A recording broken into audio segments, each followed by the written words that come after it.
देखिए, रेणुका सिंह के मुख्यमंत्री बनाए जाने को लेकर के जब से चर्चा चल रही है और आखिरकार जो है रमन सिंह का उतना बड़ा योगदान जो है विधानसभा चुनाव में रहा नहीं है और जिसको लेकर के पार्टी हाईकमान जो अब चेहरे के रूप में एक बदलाव चाहती है।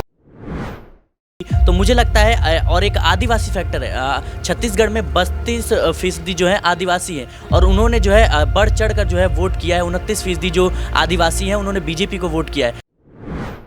जी, पहली बात तो ये समझना पड़ेगा कि आखिर जो ऑब्जर्वर हैं इनकी ज़रूरत आनी क्यों पड़ी, क्योंकि आपस में इतना तनातनी का माहौल है, क्योंकि जो अनुभवी हैं वो जाना नहीं चाहते, नए लोगों को वो लाना नहीं चाहते।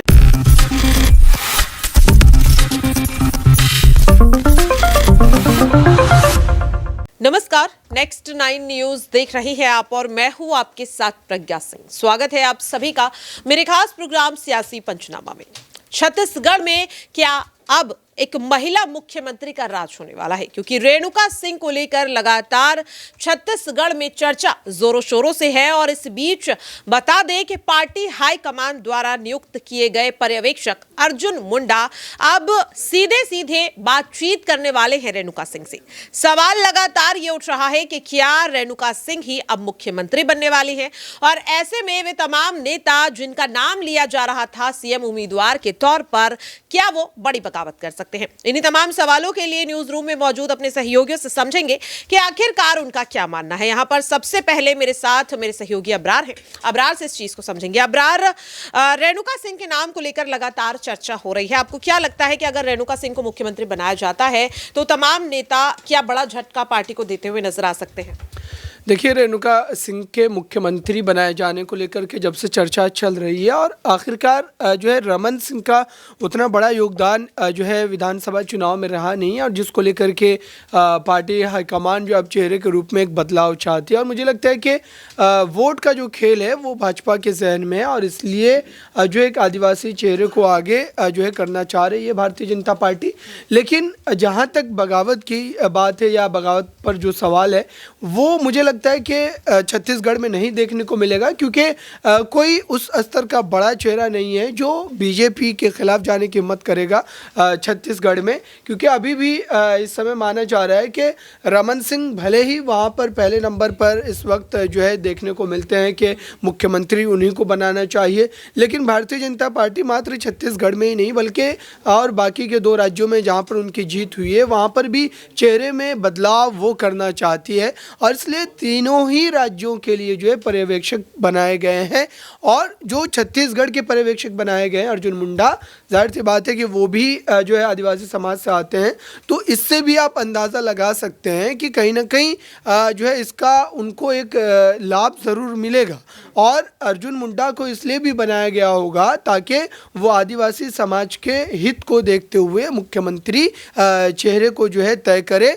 और उसमें जो है साफ तौर पर जो है रेणुका सिंह कहीं ना कहीं यहाँ पर पूरी तरीके से जो है बाजी मारती नजर आ रही है। हालांकि जब तक पर्यवेक्षक कमेटी इस पूरे मामले पर अंतिम मोहर नहीं लगा देती तब तक रेणुका सिंह का मुख्यमंत्री जो है बन पाना मुझे लगता है कि संभव है, क्योंकि ये टीम की नियुक्ति इसलिए ही की गई है क्योंकि पार्टी हाईकमान तमाम विधायकों से जो है राय लेकर के, जो ख़ास तौर से इस वक्त जो है चर्चा में बने हुए चेहरे हैं, चाहे वो ओपी चौधरी हो, अरुण साव हो या फिर जो है रमन सिंह हो, इन तीनों चेहरों के बीच भी एक लड़ाई चल रही है। तो अब देखते हैं कि रेणुका सिंह पर अर्जुन मुंडा के जो है नेतृत्व में जो एक टीम भेजी गई है वहाँ उनका क्या फैसला है।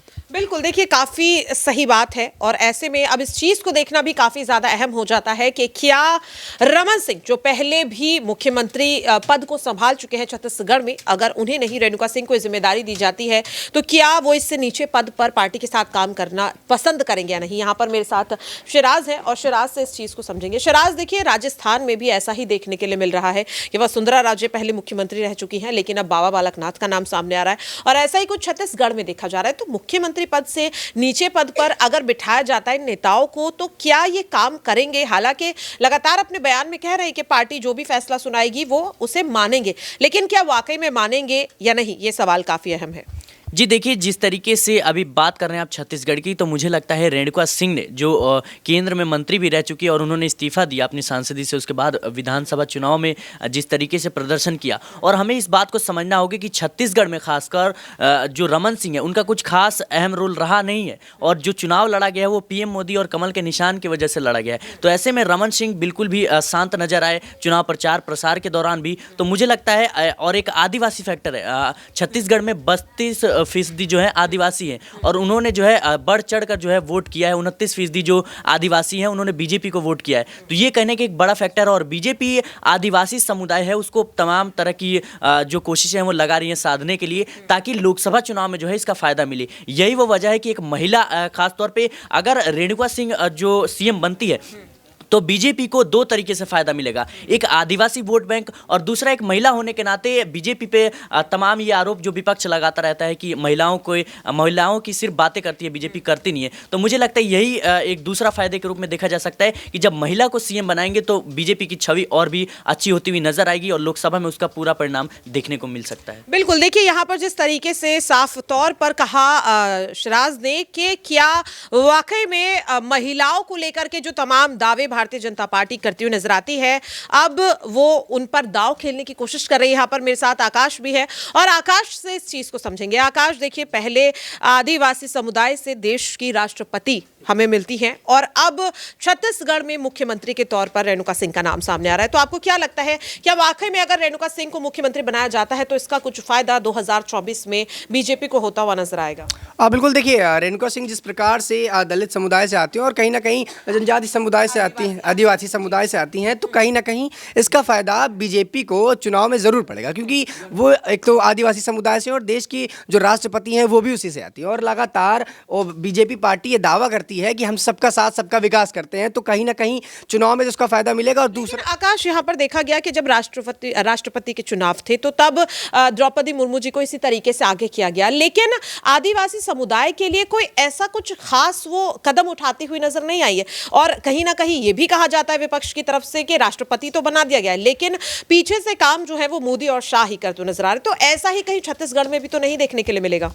देखिए, इस तरफ से कहा जाए कि वो पहले जो राजनीति में आ चुकी हैं रेणुका सिंह, तो उनको इस बात का नॉलेज है। अगर कहीं ऊंच नीच होती है तो पार्टी आला कमान बैठ के इस पर बात करेगी, और रेणुका सिंह खुद इस बात को समझती हैं कि आने वाले समय में क्या कुछ करना होगा। और रेणुका सिंह अगर वहाँ पर पद संभालती हैं तो वो भली भांत वहाँ की जो राजनीति है उसको समझेंगे और उस पर काम करेंगी। तो देखिए, जैसा कि लगातार जो जवाब मिले हैं न्यूज रूम से हमें, उनसे एक बात तो समझ में आ रही है कि भारतीय जनता पार्टी आखिरकार क्यों इतना समय मुख्यमंत्री पद पर घोषणा के लिए लगा रही हुई। जाहिर तौर पर ये जो 3 मुख्यमंत्री हैं, इन्हीं से ये पता चलेगा कि 2024 को लेकर बीजेपी की रणनीति क्या कुछ है। अब ऐसे में ये देखना काफी ज्यादा अहम हो जाता है कि क्या वाकई में भारतीय जनता पार्टी इन तमाम रणनीतियों पर जिस तरीके से काम कर रही है उसका कितना फायदा लोकसभा चुनाव में होगा। यहां पर मेरे साथ नाजमीन है और नाजमीन से भी एक सवाल लेना चाहेंगे। नाजमीन, देखिए, रेणुका सिंह की अगर बात करें तो वे बार बार कह रही हैं कि पार्टी जो भी उन्हें जिम्मेदारी देगी वो संभालेंगे, लेकिन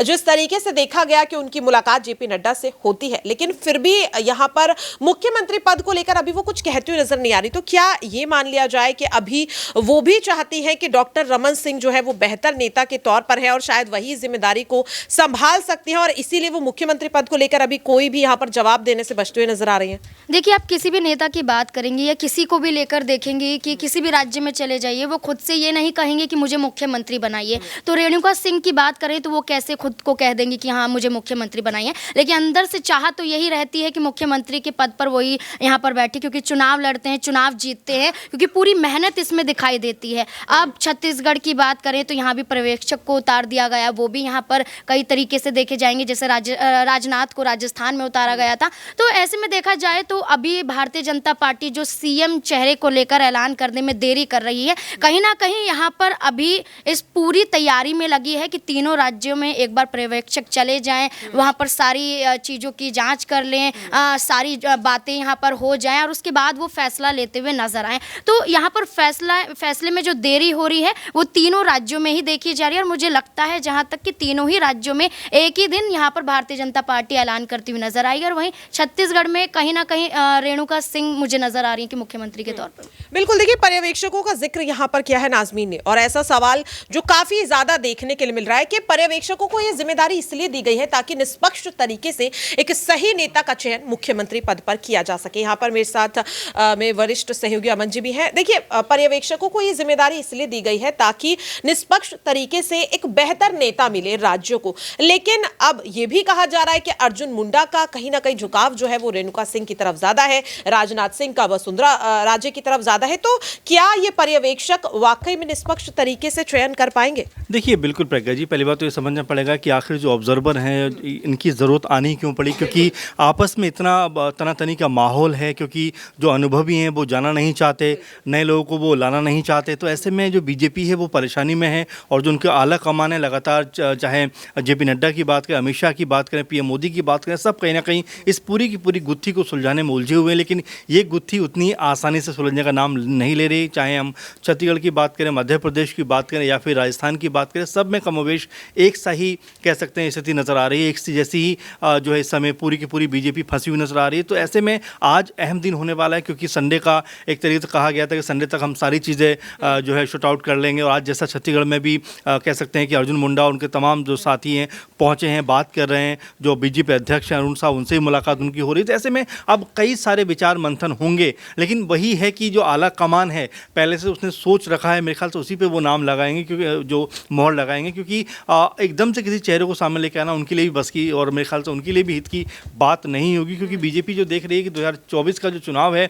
उसमें उनको किस तरह से फ़ायदा हो सकता है, दलित, ओबीसी या सवर्ण से कोई व्यक्ति उनको किस तरह से फ़ायदा पहुंचा सकता है, पूरी जो गुत्थी है इसको सुलझाने का काम किया जा रहा है। इसीलिए आज 8 दिन हो गए प्रज्ञा जी, और अभी तक किसी एक नाम पे और किसी भी एक राज्य में, देखिए तीनों ही राज्यों की बात करें तो तीनों ही राज्यों में मामला पूरी तरह उलझा हुआ है। क्योंकि एक तो बड़ी बात यह है कि तीनों ही राज्यों में जो सीनियर्स लीडर हैं, खासकर छत्तीसगढ़ के रमन सिंह, मध्य प्रदेश में शिवराज और राजस्थान में वसुंधरा, तो ये अपने पदों से जाना ही नहीं चाहते। क्योंकि आपने देखा भी होगा कि बीजेपी ने भले इनको साइड लाइन किया हो, लेकिन अभी भी इन्होंने सीएम बनने की उम्मीद छोड़ी नहीं है। तो ऐसे में लगातार बीजेपी की जो ऑब्जर्वर हैं और तमाम जो कमेटी है वो हर एक पहलू को खंगाल रही है, तलाश रही कहीं कोई जो है कमी रह ना जाए। क्योंकि अगर ऐसा होता है तो पार्टी में टूट भी हो सकती है, पार्टी में बगावत भी हो सकती है, बागी भी हो सकते हैं विधायक। इसीलिए लगातार बीजेपी कोई भी फैसला करने से पहले तमाम चीज़ों को छान फटक लेना चाहती है, उसी की बात कोई फैसला करना चाहती है। इसीलिए लगातार देर लग रही है, लेकिन हो सकता है आज शाम तक या कल सुबह तक इसको लेकर